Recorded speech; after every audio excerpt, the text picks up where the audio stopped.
Au Culturel 2.0, on passe du classique au pop, mais pas n'importe lequel parce que c'est le prix coup de cœur francophone. Je vais te laisser présenter notre invité. Toi, tu as déjà des accointances avec la maman. Mais oui, parce que je connais très bien la maman de Mhm. Catherine. Catherine Morin, bonjour. Catherine, oui. Bonjour. Bonjour, bonjour, merci de me recevoir.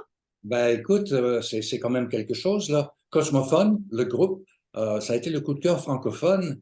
Vous n'étiez pas tout seul là-dedans, là. Il y a un gros concours, là. En fait, c'est ce coup de cœur francophone, c'est comme plus un festival et tout.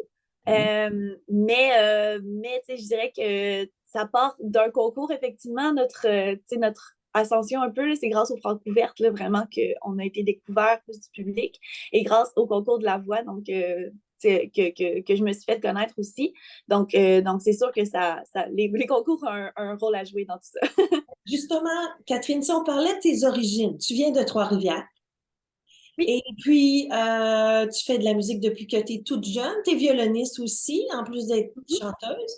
Mais oui, pour ceux qui se diraient, oh, j'ai déjà vu cette fille-là quelque part, on t'a découverte à la voix en 2020. Tu as Dans été l'équipe de allée Pierre Lapointe. de Pierre Lapointe, je pense que tu étais très heureuse. Et puis, Oui. t'es allé jusqu'au quart de finale quand même. C'est un bel accomplissement. Tu peux nous parler un peu de ton expérience à la Moi, voix? j'avais versé une larme quand tu avais perdu en Oui, quart on de était finale. très déçus. Oh. Ben, non, c'était vraiment quelque chose de particulier puis de vraiment positif. Moi, j'avais quand même des appréhensions un petit peu en rentrant dans ce concours-là parce que c'est une grosse machine et tout. Tu sais, je savais pas trop tu sais, étant un peu plus underground, là, tu sais, dans des racines un peu plus expérimentales et tout, je ne savais pas comment j'allais être accueillie là, tu sais, à travers ça, puis si j'allais pouvoir m'exprimer pleinement, là, si on peut dire. Mais finalement, vraiment, justement, d'être dans l'équipe de Pierre Lapointe, puis en plus, avant, c'était censé être Éric Lapointe qui le Hum, faisait. Puis là, ben, il a été accusé, en tout cas, tu sais, des inconduites, là, où je ne me rappelle plus exactement quoi, mais bref, il a été remplacé remplacé. Mhm. dernière minute par Pierre Lapointe. Donc, j'étais vraiment contente quand j'ai appris la nouvelle. Moi, j'avais déjà été contactée pour le faire. Donc c'est ça. Fait que, tu sais, finalement, tout a bien été. J'ai été avec Pierre tout le long. Les chansons que Pierre m'a suggérées, comment on a connecté ensemble. Ça a été vraiment spécial. Puis au final, genre, c'est ça, j'en ressors plein de choses positives. Je suis très contente de c'est ça, comment ça s'est déroulé. Catherine, est-ce que pourrais nous présenter la gang de Cosmophone parce qu'on les voit en ce moment à l'image? Oui, oui, donc on a à gauche, mais je vois plus l'image. À gauche, on a Daniel Quirillon, qui est le claviériste et réalisateur du groupe, cofondateur. Donc, c'est à la base, c'est vraiment comme un duo de moi et Daniel. Euh, Puis ensuite, juste à côté, on a Jérémy Essiandre, qui est le batteur du groupe. Ensuite, on a Aimé Duquette, qui est le guitariste. Et on finit par Joseph Blais, qui est le bassiste du groupe. Ce sont tous des gens de Trois-Rivières? Non, c'est ça, il y a juste moi et Daniel, Daniel et moi qui sommes de Trois-Rivières. Euh, Avant de faire cette formation-là, il y avait, dans le fond, c'était déjà Cosmophone, mais c'était avec des musiciens de Trois-Rivières, c'était d'autres gens qui étaient dans le groupe. Puis à un moment donné, ben, Daniel et moi, on était à l'université à Montréal, puis là, on n'était plus capable de tout le temps faire de la route pour aller pratiquer à Trois-Rivières. On voulait changer de son, on voulait prendre une approche un petit peu plus actuelle. Tu sais, on voulait comme changer d'air un peu avec le groupe. Donc, on a finalement, tu sais, à travers l'université, on a rencontré ces gens-là.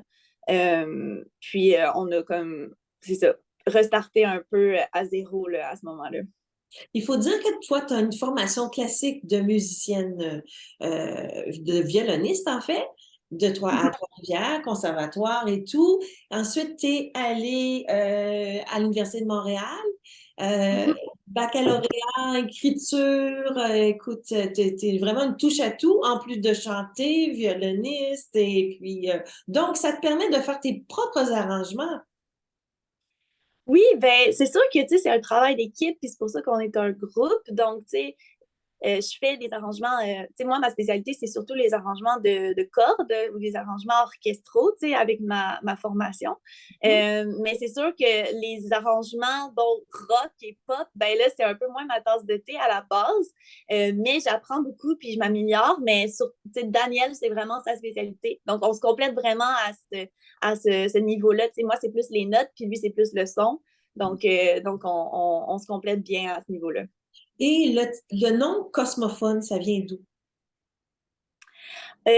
Cosmophone, ben, c'est ça, c'est un instrument qui est un instrument électroacoustique.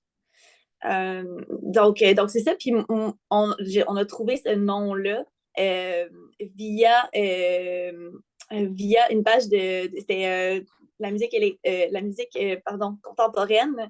Puis c'était une pièce qui s'appelait Cosmophonie. Donc, on a trouvé ça, puis je me rappelle plus là, sous le coup de c'était de qui cette pièce-là. Ça fait longtemps, là, ça fait 7 ans de ça. Mais c'est ça. Puis on avait trouvé Cosmophone, puis là, j'étais allée voir c'était quoi. Puis à ce moment-là, on cherchait un nom, puis on avait tellement de mauvais noms. Là, on était comme là, il faut absolument que. C'était vraiment difficile, là, sincèrement. Quand on a trouvé ça, on trouvait ça vraiment cool. Puis on trouvait que ça représentait bien, même si c'est pas de la musique électroacoustique, ben, je veux dire, c'est ça, il y a de l'électronique, il y a quand même le côté organique et tout dans la musique, donc ça vient rechercher euh, nos influences, puis comme le style qu'on veut avoir et qu'on a présentement. Tu parlais tout à l'heure de musique actuelle, c'est-à-dire comment peut-on être dans le monde, dans ce monde-là de pop et parler de musique actuelle? Qu'est-ce que ça veut dire? Bien, ce que je veux dire, c'est actuel dans le sens d'aujourd'hui, là, tu sais, dans le sens où une musique qui résonne avec les temps modernes, tu sais, c'est d'où vient un peu nos élans électroniques. Tu sais, d'aller chercher quelque chose. Tu sais, nous, c'est ça, on est beaucoup influencés. Moi puis Daniel, on suit beaucoup, tu sais, les nouveaux albums puis tout. On est comme à l'affût de ce qui se passe. Puis, c'est ça, on fait comme une recherche un peu à ce niveau-là. On essaie tu sais, je trouve qu'il y a quelque chose dans la musique acoustique et plus organique qui est vraiment, comment je peux dire, qui est vrai, qui est humain, tu sais, qu'on veut quand même garder à travers ça, mais tout en intégrant, c'est ça, certains aspects d'une musique, tu sais, par exemple, tu sais, on aime beaucoup, mettons, des artistes. Tu sais, je trouve qu'au Québec, il n'y a pas énormément ça. On est beaucoup dans la musique plus organique. La musique électronique, c'est pas full populaire, là. Ça monte, là, ça s'améliore. Mais tu sais, moi, je trouve que ça s'améliore parce que j'aime ça, ce type de musique-là. Mais je trouve que c'est une musique qui est à découvrir. Ça veut pas dire que ça devient froid, que ça devient... tu sais, il y a moyen d'utiliser la musique électronique pour faire quelque chose d'humain quand même, puis d'intéressant, puis qui reste vrai, justement, puis qui reste quelque chose tu sais, ça, qui nous ressemble. Puis j'ai l'impression que ce mélange-là fait de notre musique quelque chose d'unique, puis d'intéressant, dans le paysage québécois en particulier. Donc, le 9 novembre, le groupe Cosmophone avec toi, comme chanteuse et violoniste aussi. Je ne jouerai pas de violon dans ce spectacle-là. OK. J'aime me Donc, concentrer surtout sur le chant. Mais ça ne veut pas dire qu'il n'y a jamais eu de violon dans le Cosmophone. J'ai jamais joué de violon dans ce groupe-là. Donc, mais ça ne veut pas dire que dans le futur, on en a parlé, puis ça se peut qu'éventuellement, on intègre ça.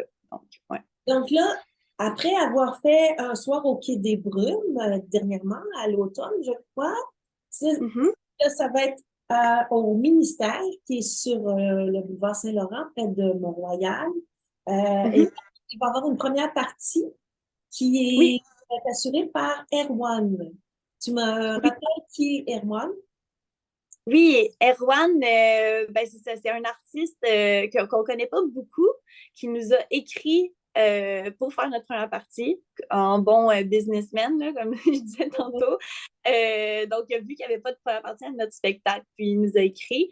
Mais c'est un artiste folk avec des éléments aussi un peu électroniques, fait que ça vient un peu vient se marier à notre musique, puis amener un côté un peu plus folk à notre spectacle. Il va être en formule trio au début du spectacle, puis c'est ça. Donc, on a accepté, on était comme, ah, tu sais, ça va rendre le spectacle. Ben, premièrement, ça met un peu moins de travail sur nos épaules parce que c'est faire un long spectacle. C'est toutes des nouvelles chansons. Ça serait notre deuxième spectacle depuis la pandémie. Depuis 3 ans. Donc, c'est ça. Donc, on apprécie la présence de Erwan à ce spectacle-là. J'aimerais ça que tu me parles un petit peu de l'image que je mets à l'écran. Oui, oui, donc ça, c'est la pochette de notre premier single, Après la pluie. C'est Jean-Philippe Sans-Façon qui a été photographe, qui a pris cette photo-là. Marie-Pierre Meilleur au stylisme et à la direction artistique.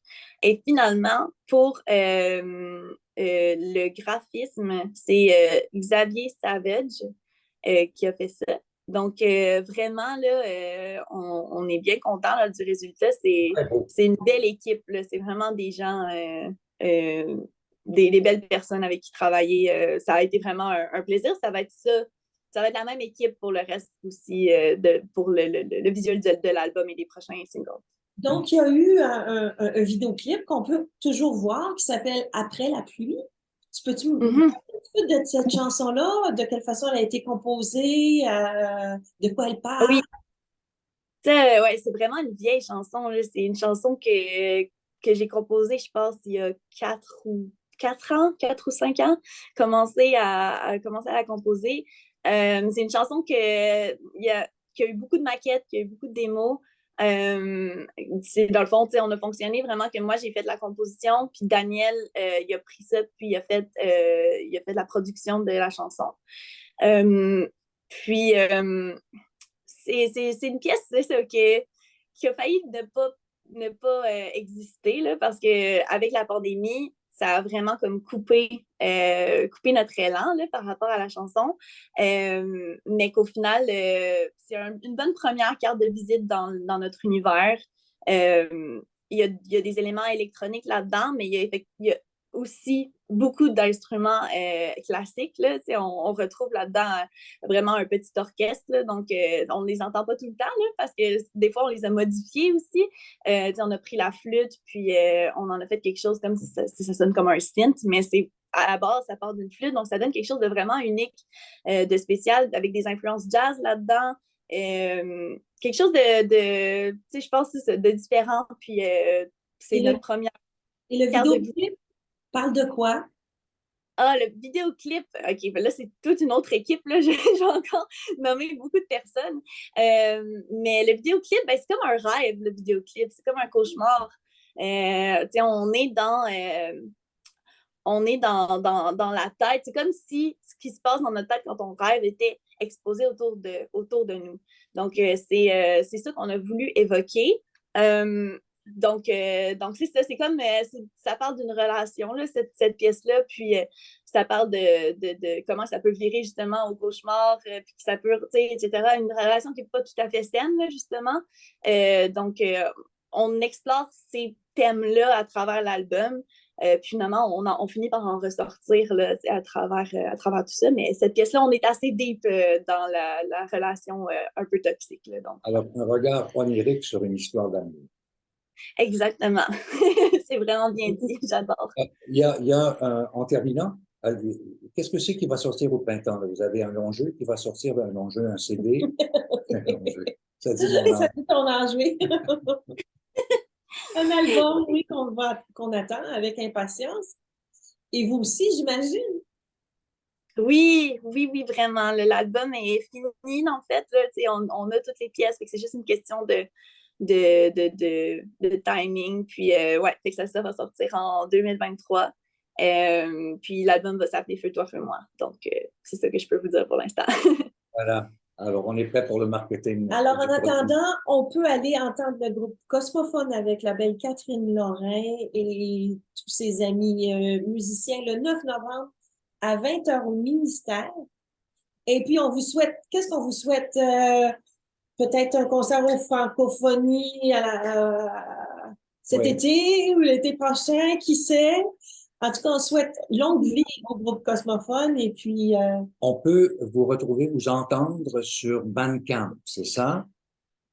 Ouais, on peut nous entendre sur toutes les plateformes, donc Bandcamp, SoundCloud, Spotify, que les gens utilisent beaucoup, Apple Music, D'accord. name it, là, vraiment, c'est ça, toutes les plateformes, on peut aller écouter la chanson. On peut l'acheter aussi sur Bandcamp si vous voulez encourager un petit peu le et groupe. salut pour nous, ta maman, Francine Dufour, violoniste à Trois-Rivières.